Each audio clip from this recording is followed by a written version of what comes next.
Hey everybody, welcome to another edition of Calling All Devs, our weekly Q&A series where I take questions live from you, the Star Citizen backer, and pose them directly to our Star Citizen developers, usually over Skype and usually from the office. Last week's home incursion exception accepted. On the show this week, we got our first question. Our first two questions are for the newly minted vehicle pipeline director, John CREWE, out of Foundry 42 UK. John, how you doing, man? Hello, I'm good, thanks. How are you? I'm doing well. Congrats on the new title. You know, everybody knows I'm terrible with titles, and I was just getting everything done, and then they did this whole technical thing, the systems thing, and then you're getting a title. Are they changing things just to mess with me? Pretty much. I fully expect whatever's written down here to be completely different to what we're talking about as well by the time this goes out. Fair enough. So I got two questions for you from the backers, voted on from the backers. First question, right off the bat, is it possible to overload a ship so much that it will be unable to take off from a platform or a planet? So it's one of my classic answers. Yes, but it depends.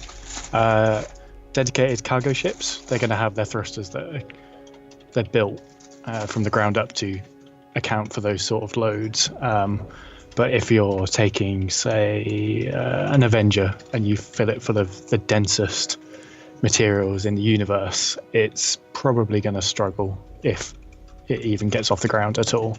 And as you play the game, you're going to work out, like, because you know what you're putting in, it has weight assigned to it. So you'll sort of start to learn that, oh, my ship, I can only fit in X kilos into this before the flight handling is affected. If I go over this, it's affected but manageable. If I go over this, it's a one-way trip. If I go over this, then I'm not even getting off the ground. Right, and I imagine that number might change a bit depending on how you kit out your ship as well. As far as there's the default values, but as item system 2.0, and you start doing different thrusters and different engines, different power plants. If you find yourself running into this, you could start swapping out your thruster sets to a more powerful set. If you do that, you might need a better power plant because it's going to start requiring more power. It's going to start overheating more, so then you need to start swapping out your coolers. You might need to start taking things off, like taking all your weapons off because they're taking up power and generating heat that you need to spend elsewhere. So it all just sort of trickles together. I've made a lot of custom modifications myself, but if you'd like to get on board, well, yeah, I love the idea that not every Avenger, not every Caterpillar, not every Starlifter is going to be the same. But once we get into the customization of components and stuff, and that'll be a big factor. I just really keyed on that. Like, you will learn your ship's capacity, through experimentation stuff. Even if two people kitted out their ship the same way, if one is absolutely hammering, doing cargo runs day in, day out, it's going to be a lot more worn than someone that's just freshly done the exact same thing. So you're going to have to account for that as well. Very cool. All right, next question I have for you. It says, right now, players can only see ships, and they see in quotation marks, we only see ships on sensors when they are right on top of them, like 10 kilometers to 15 kilometers, which kills any sense of tactical gameplay. As development matures, at what distance, using standard ship sensors, will players be able to detect distant contacts? And if possible, can we distinguish those ranges between like passive and active sensors? It's definitely going to be more than what it is at the moment. The values that are there at the moment is actually something we noticed shortly after 3.1, I think, went out, in that in the conversion to item 2.0, all the radar items had all their ranges set back to the default. So all the ships, even though they've got different radars on them, they all have the same radar. So we fixed that for 3.2. So bigger ships will be able to see further. They have different timings for how long it takes a ship, or how long it takes a signature, could be a ship, could be anything else, to be identified. And yeah, there's all that sort of values that are going to be coming online. How quick signatures can be identified, whether it's a case of just being, oh, it's a ship, or it's a ship, it's this faction, it's this type, it's got this person inside. The longer and the bigger that signature is, the quicker you'll start getting those details. So regular ships will take a while to do that. Ships with specialities, with the better radars, better scanners, because they're two separate items, will get that data quicker. So it's always useful to have those around.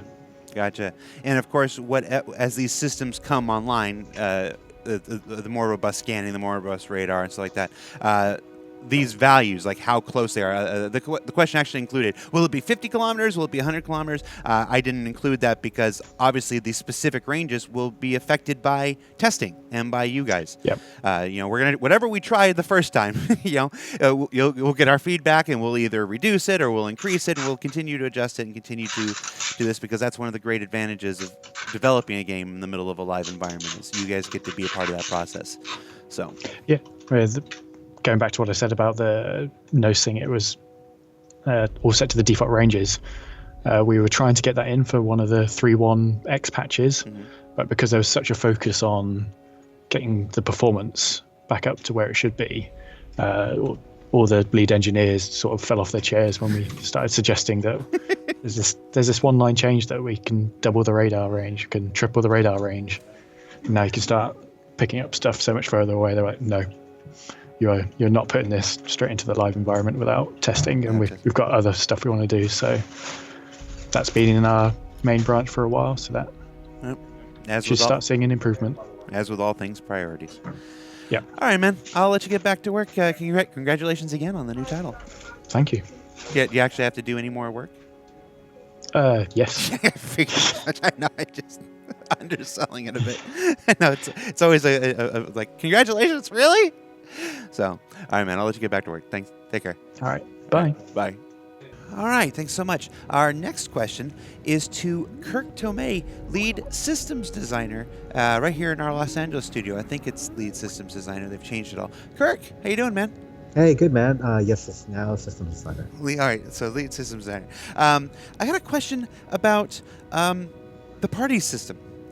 Basically, I'm rolling in a couple questions from our Spectrum thread. Some are voted higher, so I'm going to roll them all into one here, see how many we can knock out. And just what can you tell us about our current thinking in regards to the future of the party system? Sure. So the party system is what we're doing right now is we're laying the groundwork for party organization and party being able to just better communicate with other members, including members of your party. The main system we're implementing is called the group system. So groups are really just groups of other people, whether they're in your primary party or whether they are temporary groups they set up for chatting.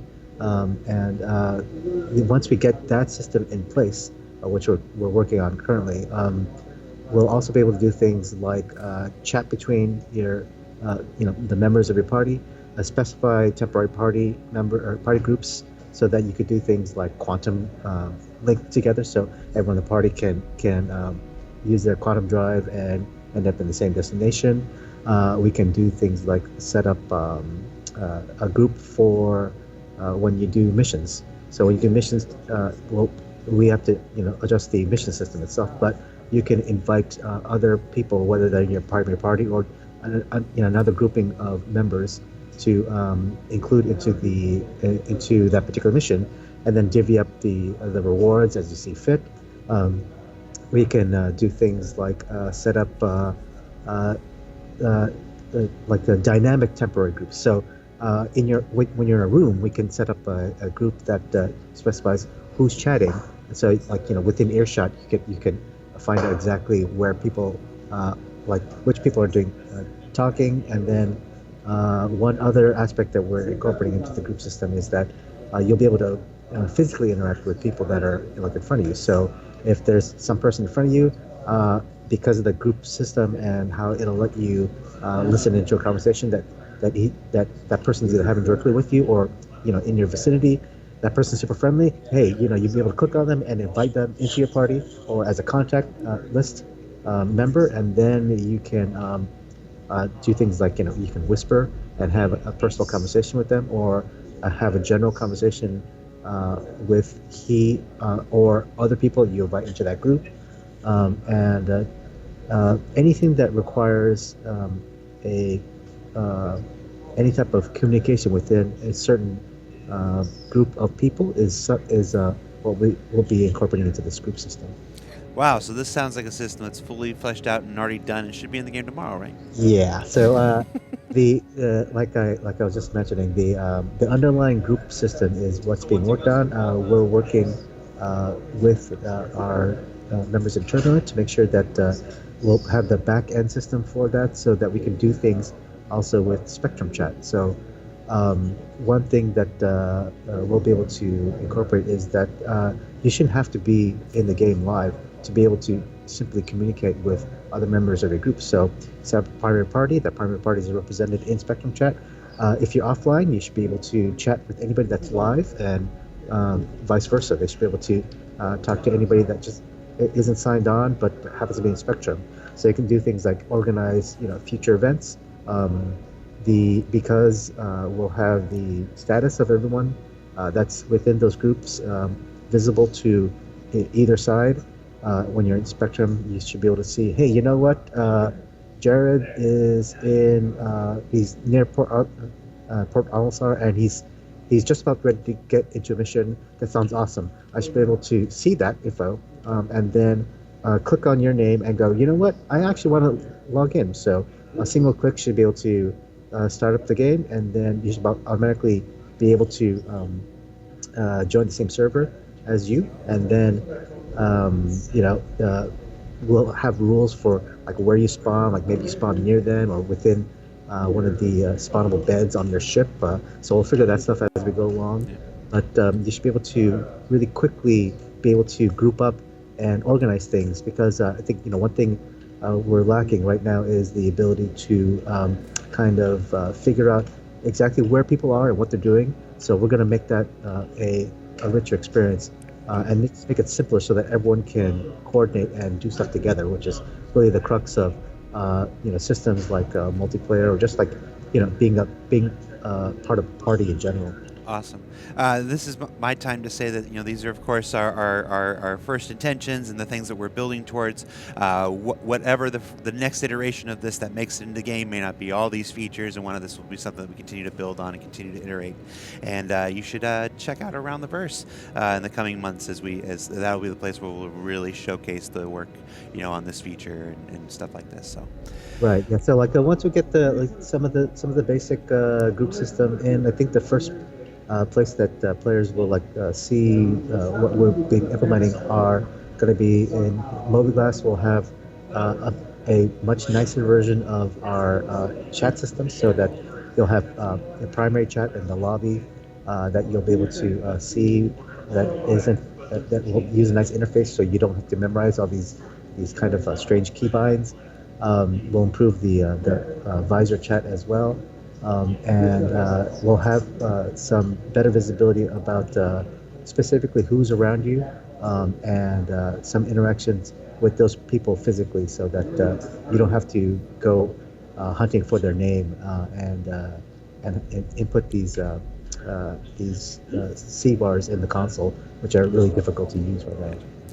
All right, man. Well, thank you so much. I'll let you get back to work, and I look forward to more updates on the grouping system in the coming weeks and months. So will do. All right, take care. Thanks. Bye. Okay, and so for our last call of the show, we are going to character art director Josh Herman here in our Los Angeles studio. Josh, how you doing, man? Doing good, man. How you doing? It's another day in paradise. It's my stock answer anytime anybody's asked me that question for the last 3 years. It's just my way of never admitting the truth. That I'm always constantly and forever on fire. Okay. So what's up? What's the question? So I got a question for you. It's an oldie, but a goodie, and I think we've got some movement on it. It is, what is the status on implementing and attributing the original backer stretch goal rewards? Things like the orc armor, the RSI test suit, a lot of costumes, a lot of character pieces there. Now, I will say before you get to it, they have already been attributed. You can see them on your hangar. When you go to your hangar on the RSI website, you can see them attributed, so you should have them. But what about implementing? That's your area. Implementation-wise, we have just recently been going through all of our backlogs, and we've been talking about this a lot and kind of prioritizing everything, getting it in a good spot. So we have put them in the backlog. They are prioritized. We can't say when they're going to come out, but I can tell you that we're closer than we've ever been. So we're working on them, but I can't tell you exactly when. Fair enough. We ask the questions because the people submit the questions, the people vote on the questions. It doesn't always mean that there's a super great or satisfying answer available at the time that they ask and the time that they vote. But we do our best, and I thank you for taking the time to update us on the current status. Which again, if you missed it in that incredibly long and drawn out answer, they're on the backlog. But They're on the backlog. They are scheduled. They've got JIRAs for them. They're all set up, and when resources are available, they will get their time to shine. It's true. All right. What else you got going on? Anything? I like your know, pipe. Oh, thanks. It's been a while since I've seen it. All right. I'll let you get back to work, man. All right, man. Take care. Thanks. Bye. Remember, you can submit your questions for consideration each and every week up on Spectrum. It's a 2-part plan. You can submit your questions, but then don't forget to vote on your questions. That's how you let us know which questions you want us to see answered most. And if you see questions that are being voted up and you're like, hey, why the heck aren't they answering it? Well, it's usually a variety of reasons. The stars haven't aligned. We don't have the satisfactory answer for that question sometimes. We are in the middle of game development, so not everything has been figured out yet. Or the person that is most appropriate to answer that question is not available at the time that we film it. Of course, we can't do this at all hours of the day and whatnot, although we do try. See John Pritchett from last week. So basically, just sometimes all the stars don't align, but we're not forgetting the questions. We haven't just skipped the questions. We're not just ignoring the questions. When the answers and the people and the availability all align, that's when we get to do these things. So for Calling All Devs, I'm Content Manager for Global Video Production, Jared Huckabee. We'll see you next week, everybody.